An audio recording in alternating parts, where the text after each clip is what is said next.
नमस्कार साथियों, आप सभी का आपके अपने चैनल पर स्वागत है। आशा है आप सभी अच्छे होंगे और आप सभी के आने वाले एग्ज़ाम की तैयारी भी ज़ोरों शोरों से चल रही होगी। तो चलिए साथियों, जो आपका यूपी टेट और सी टेट का एग्ज़ाम है उसको ध्यान में रखते हुए जो आपकी सफलता सीरीज चल रही है, चलिए आज हम उसको आगे बढ़ाते हैं।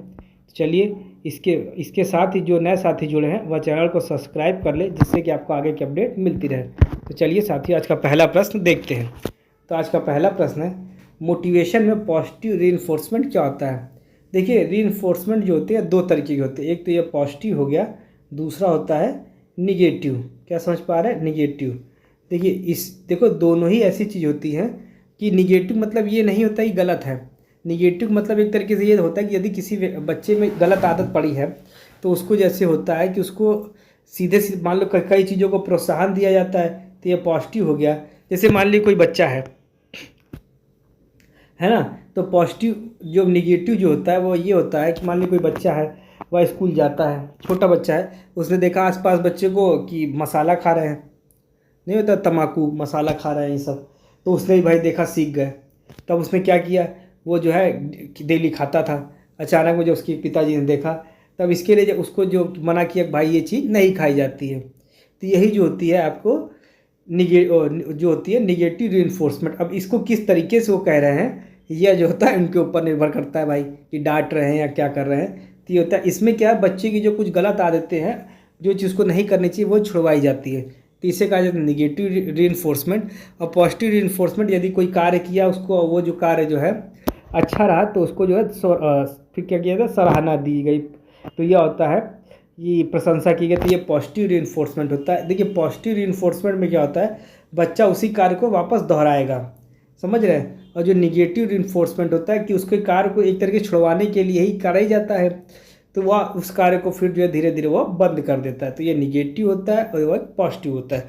अब इतना आप समझ गए होंगे पॉजिटिव रीइंफोर्समेंट और निगेटिव रीइंफोर्समेंट। तो चलिए साथी, अब इसके ऑप्शन देखते हैं। गलती पर डांटना, तो यह तो निगेटिव हो गया। तो यह कौन सा हो गया, तो गलती पर डांटना ही बताया गया ना आपको, तो यह तो निगेटिव रीइंफोर्समेंट हो गया।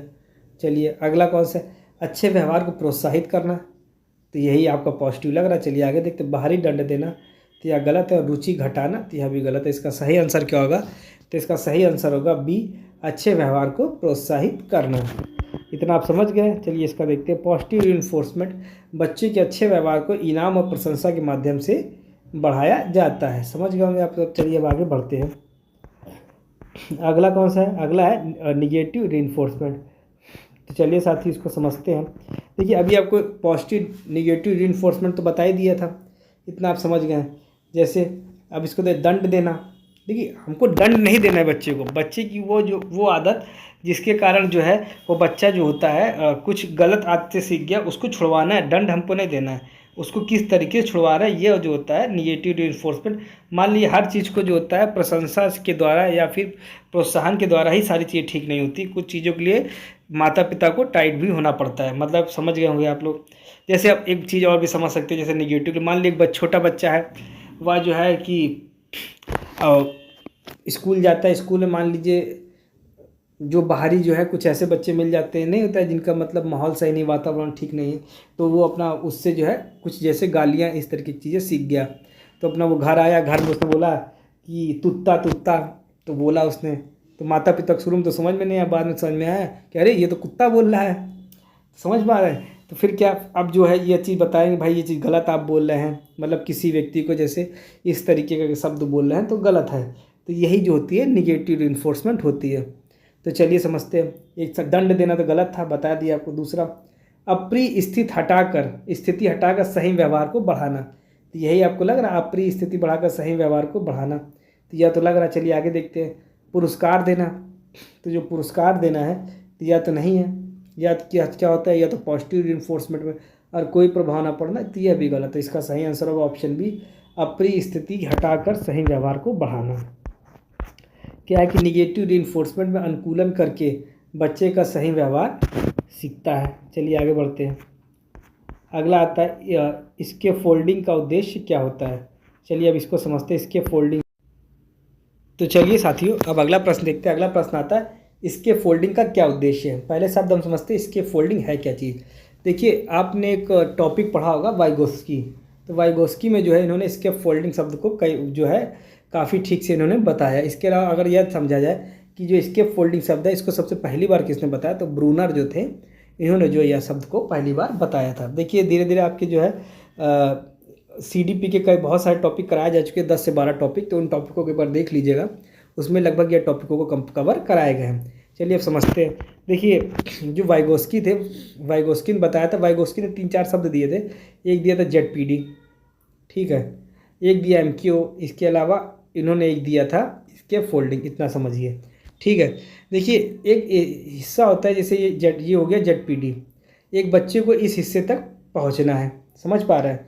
अब इस हिस्से तक पहुंचने के लिए मान लीजिए बच्चे के पास तो जो है एक अपनी नॉलेज है, उसको इस नॉलेज पे पहुंचना है। इस यहाँ तक पहुंचने के लिए उसको क्या करना पड़ेगा, कुछ तो करना पड़ेगा भाई, कैसे कैसे पहुँचे, और वो पहुँच भी नहीं पा रहा है क्योंकि उसके अभी उतनी नॉलेज नहीं हुई है कि वो यहाँ तक पहुँच पाए।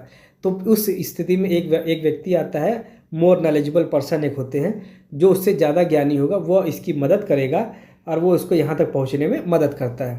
तो आप समझ गए होंगे। तो ZPD क्या है, MQ क्या है, और जो है आपका तो जो मदद करते हैं, तो ये जो मदद जो की गई इसी को जो होता है स्केप फोल्डिंग कही जाती है, कि जो बच्चे के लिए मदद करके उसको जो है एक ऐसी स्थिति में पहुंचाया गया जहां वो पहुंचना चाहता है, या वहाँ पे जहां पर वो पहुंचा है।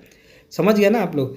तो इसी कहा जाता है स्केप फोल्डिंग। तो क्या हुआ, बच्चे को अकेला छोड़ना, ये तो गलत है। सहायता देना, समझ पा रहे, सहायता देकर बच्चे को स्वतंत्र बनाना, ये ऑप्शन भी इसका सही होगा।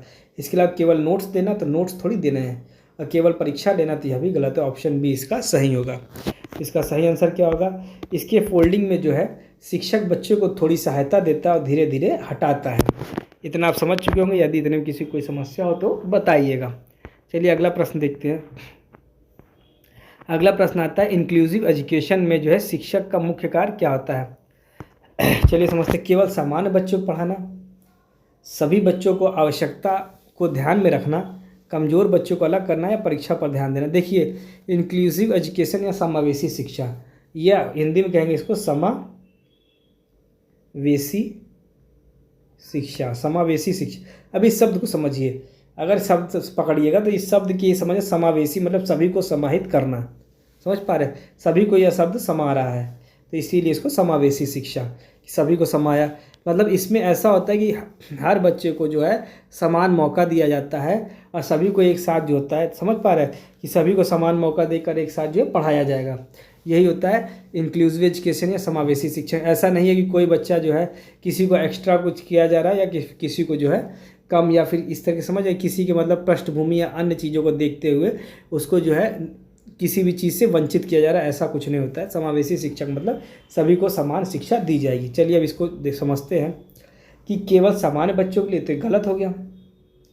दूसरा, सभी बच्चों की आवश्यकताओं को ध्यान में रखना, तो या तो चलिए बनता है। कमज़ोर बच्चों को अलग करना, तो देखिए किसी को अलग नहीं करना है, अलग ही तो नहीं करना है। परीक्षा पर ध्यान देना, तो यह भी गलत है। इसका सही ऑप्शन होगा ऑप्शन बी, सभी बच्चों की आवश्यकताओं को ध्यान में रखना है। इतना आप लोग समझ चुके होंगे। चलिए अब आगे बढ़ते देखते हैं कि इंक्लूसिव एजुकेशन में जो है शिक्षक सभी छात्रों की जो भिन्न क्षमताओं और ज़रूरतों को ध्यान में रखता है। चलिए इतना आप समझ चुके होंगे। चलिए अब अगला प्रश्न देखते हैं। अगला प्रश्न है फॉर्मेटिव असेसमेंट। चलिए इसको समझते हैं। फॉर्मेटिव असेसमेंट क्या होता है। देखिए इसमें पहले चित्त में 2 शब्द होते हैं, एक तो फॉर्मेटिव हो गया, दूसरा होता है समेटिव। कौन सा शब्द है दूसरा, एक फॉर्मेटिव, दूसरा समेटिव असेसमेंट। समेटिव असेसमेंट, अब इन 2 शब्दों को समझिए। पहला होगा फॉर्मेटिव, दूसरा समेटिव। तो ये समेटिव को शब्द से समझिए, सम मतलब सबका सम कर दिया गया है, सबको एक साथ इकट्ठा। मतलब जब भी होता है समेटिव असेसमेंट, ऐसा होता है जब कोई छात्र पढ़ रहा है तो जो साल के आखिरी में एक साथ परीक्षा ली गई, उसका एक साथ असेसमेंट किया गया है, तो यह समेटिव होता है। आपने देखा होगा, हम लोग स्कूल में पढ़ते हैं नहीं कि एक साल में आखिरी एनुअल एग्ज़ाम हुआ, एक ही एग्ज़ाम हुआ आखिरी में हुआ, और यही जो होता है समेटिव असेसमेंट। एक ही बार में जो उसका जो है उसका असेसमेंट कर लिया गया है, और यह बच्चा जो होता है समेटिव। तो यदि यह पूछा जाए कि सत्र के अंत में या फिर सत्रांत में, ऐसा लाइन है कि सत्रांत में होने वाली परीक्षा या फिर असेसमेंट को क्या कहेंगे, तो इसे समेटिव असेसमेंट कहेंगे। अब समझिए फॉर्मेटिव असेसमेंट क्या होता है। फॉर्मेटिव असेसमेंट में जो होता है कि देखिए बीच बीच में जो है एग्ज़ाम लेते रहेंगे, 1 महीने पे 2 महीने पे एक टॉपिक ख़त्म होगा तो फिर उसका, या फिर ये समझिए एक चैप्टर ख़त्म होने पे उसका टेस्ट ले लेना। आपने सुना होगा आजकल बच्चे जो होता है पढ़ते हैं कि FA1 एग्ज़ाम है, नहीं कहते FA1 है, फिर कह देते FA2 है, इस तरीके से जो है। तो इसी कहा जाता है फॉर्मेटिव असेसमेंट, असेसमेंट 1, असेसमेंट 2, मतलब एक टॉपिक ख़त्म हुआ या एक चैप्टर ख़त्म हुआ, उसका टेस्ट लिया और उसको उसी के साथ जो है कंप्लीट करा दिया। समझ पा रहे हैं? तो यह जो होता है या सत्र के बीच बीच में होते हैं। चलिए अब समझते हैं सत्रांत में परीक्षा, तो यह कौन सी, यह हुई समेटिव असेसमेंट, समेटिव असेसमेंट, यह हो गया समेटिव असेसमेंट। फॉर्मेटिव असेसमेंट क्या होगा, सत्र के दौरान प्रगति जानना और सुधार करना जो होता है, या फॉर्मेटिव असेसमेंट। इतना आप समझ चुके होंगे। तो कोई समस्या इतने में, इसके अलावा क्या अंक प्रदान करना, तो इसका कोई मतलब नहीं, केवल रिपोर्ट देखना, यह भी कोई मतलब नहीं। तो ऑप्शन बी इसका सही होगा। इतने में क्या किसी कोई समस्या है तो बताइएगा। तो चलिए साथियों अब आगे बढ़ते हैं, अब आगे प्रश्न देखते हैं। चलिए तो अगला प्रश्न क्या है, देखिए अगला प्रश्न क्या है, अगला प्रश्न आता है समेटिव असेसमेंट। इसको अभी आपको बताया गया है कि सत्र के अंत में जो है, इतना आपको समझाया गया है कि सत्र के अंत में जब परीक्षा हो तो इसे जो होता है समेटिव असेसमेंट कहा जाता है। तो चलिए साथियों आज के प्रश्न हम यही समाप्त करते हैं। जो भी नए साथी जुड़े हैं वह चैनल को सब्सक्राइब कर ले, जिससे कि आपको आगे की अपडेट मिलती रहे। तो चलिए साथियों धन्यवाद।